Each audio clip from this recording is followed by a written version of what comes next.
Imagine trekking high up in the Himalayas, nearly 16,500 feet above sea level.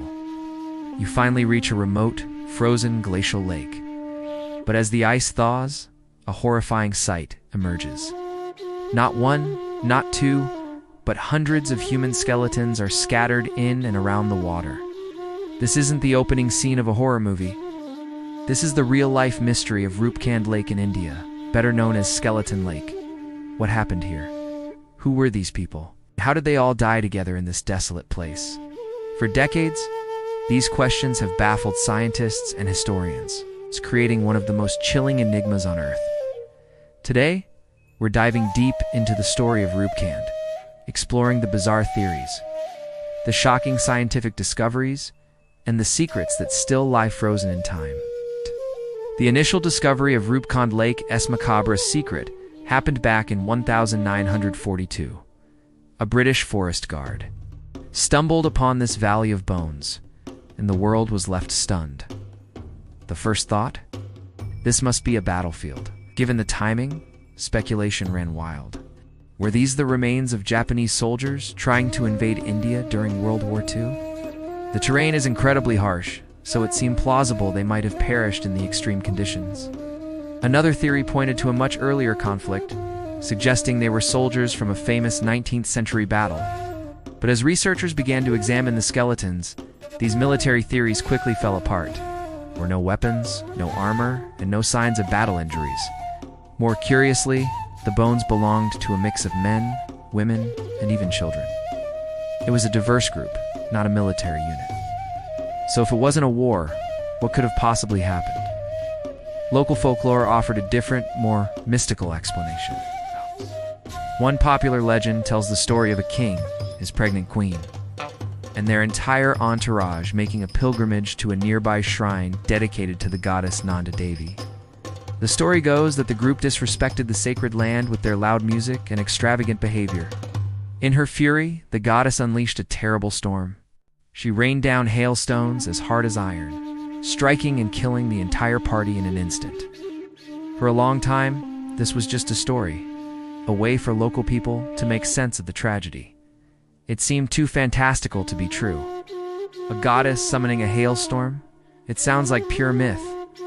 But as we'll see, science would later uncover a grain of truth in this ancient legend that would turn the entire investigation on its head. For many years, the mystery deepened. Initial radiocarbon dating of the bones in the 1960s placed the event around the 12th to 15th centuries. This ruled out any modern military conflict. But the most significant breakthrough came in the early 2000s. A National Geographic expedition brought a team of international scientists to Roopkund. They collected bone and tissue samples for DNA analysis, and what they found was astonishing. The skeletons weren't from a single group of people. In fact, they belonged to at least 2, and possibly 3, genetically distinct groups who died at different times. The first group, larger in number, had DNA common to people from South Asia, what you'd expect to find in India. Their remains dated to around 800 AD, much earlier than previously thought. This group consisted of men, women, and children, likely a large party of pilgrims, just as the local legend described. But here's where it gets even stranger. A second, smaller group of skeletons had a completely different genetic profile.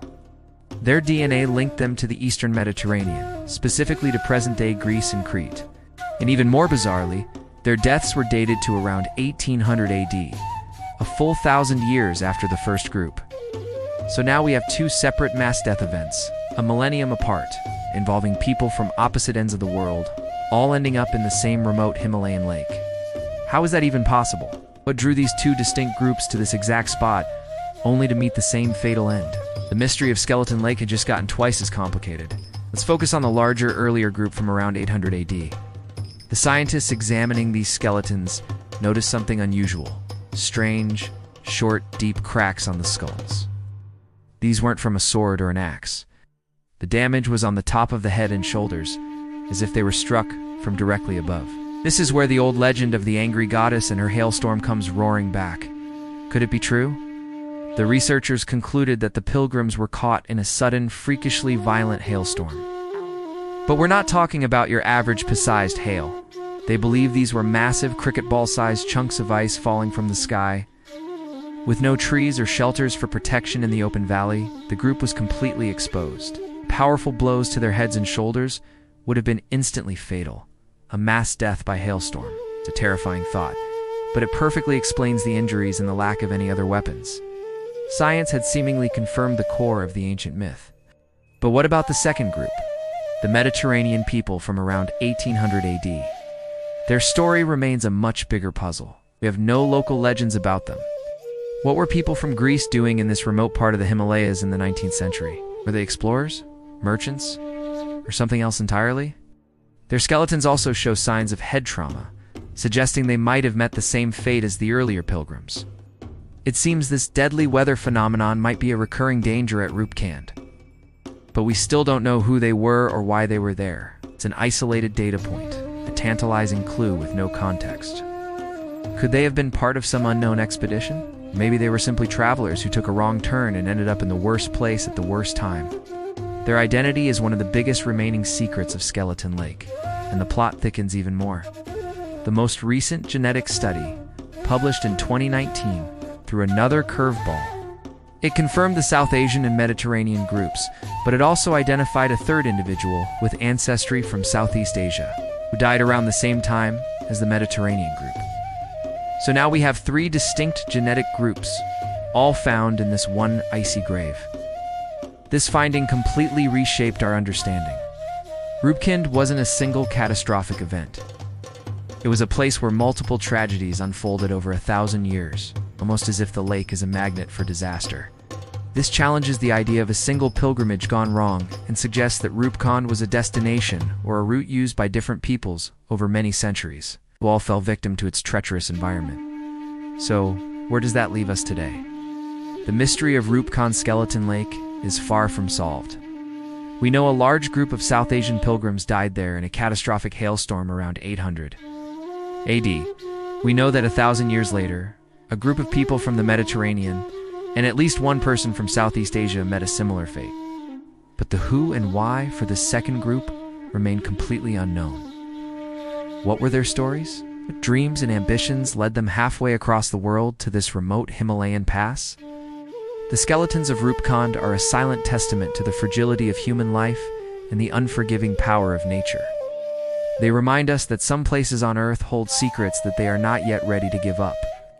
The lake continues to be a site of active research, and with every new technology, we get a little closer to understanding the full story. Perhaps one day, the remaining skeletons will finally tell us their tales.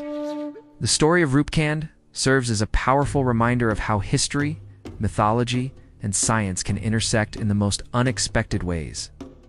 A local legend, dismissed for centuries as folklore, held the key to unlocking the first part of the puzzle. In modern science, with DNA analysis and advanced forensics, has opened up chapters we never even knew existed. But for now, Skeleton Lake holds its secrets close, its icy waters guarding the final answers. What do you think happened to the mysterious Mediterranean travelers? Let me know your theories down in the comments. Thanks for joining us on this journey into one of the world's most chilling unsolved mysteries. If you enjoyed this video, don't forget to like, subscribe, and hit that notification bell for more deep dives into the unknown. See you next time.